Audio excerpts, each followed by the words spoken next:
নমস্কাৰ বন্ধু-বান্ধৱীসকল MG extra চেনেললৈ আপোনালোকক স্বাগতম জনাইছোঁ। বন্ধু-বান্ধৱীসকল, যিহেতু আপুনি থাম্বনেল চাই গম পাইছে যে মই আজি কি বিষয় লৈ আপোনালোক দেখুৱাব গৈ আছোঁ।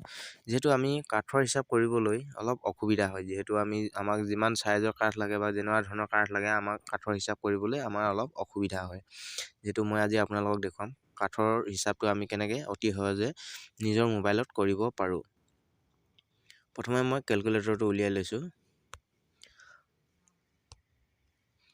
তাৰপিছত চাব আপোনাক যদি যেনেকুৱা সাইজৰ কাঠ লাগে, যিহেতু আপোনাক 3 লাগে নে 2-3 লাগে, সেইটো আপুনি সাইজটো লৈ ল'ব। যদি আপোনাক 2-3 কাঠ লাগে, যিহেতু 2x3 ইমানখিনি সাইজৰ যদি কাঠ লাগে, আপোনাক কিমান ফুট লাগে, যিহেতু আপোনাক যদি 10 ফুট লাগে বা 9 ফুট লাগে, সেইটো লৈ ল'ব আপুনি 10 যিহেতু আপোনাক কিমান পিচ লাগে, যদিহে আপোনাক 20 পিচ লাগে বা 25 পিচ লাগে, সেইটো আপুনি লৈ ল'ব। যিহেতু 25 পিচ লৈ লৈছোঁ, তাৰপিছত আপুনি ডিভাইড 144 মাৰি দিব। যিহেতু আপোনাৰ কাঠৰ কিমান সেফটি বা কেবি হ'ল সেইটো ওলাই গৈছে। ইয়াৰ 10 কেবি 41 পইণ্ট, যিহেতু এনেধৰণে ওলাই গৈছে।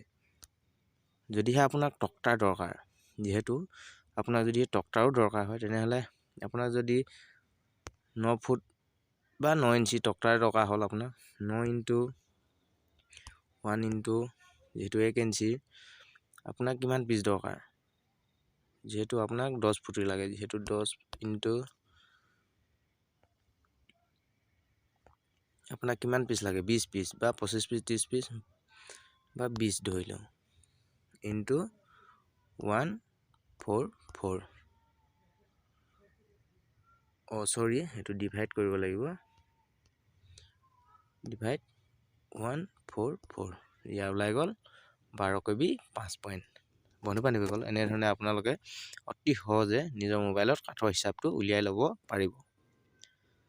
3x3 যদি আপুনি 3 ল'লে, আপোনাক কিমান পিচ লাগে, যিহেতু আপোনাক যদিহে 20 পিচ লাগে, যিহেতু 20 যদি আপোনাক 20 পিচ লাগে, 3 কিমান সাইজৰ লাগে, যিহেতু আপোনাক 9 ফুট 10 ফুট বা 12 ফুট কিমান সাইজৰ লাগে, যিহেতু 9 ফুটৰ ধৰিছোঁ। তাৰপিছত আপুনি ডিভাইড কৰি দিব 144, যিহেতু ডিভাইড কৰি দিব এনেধৰণে, আপুনি 11 কেবি 25 পইণ্ট এনেধৰণে ওলাই গৈছে।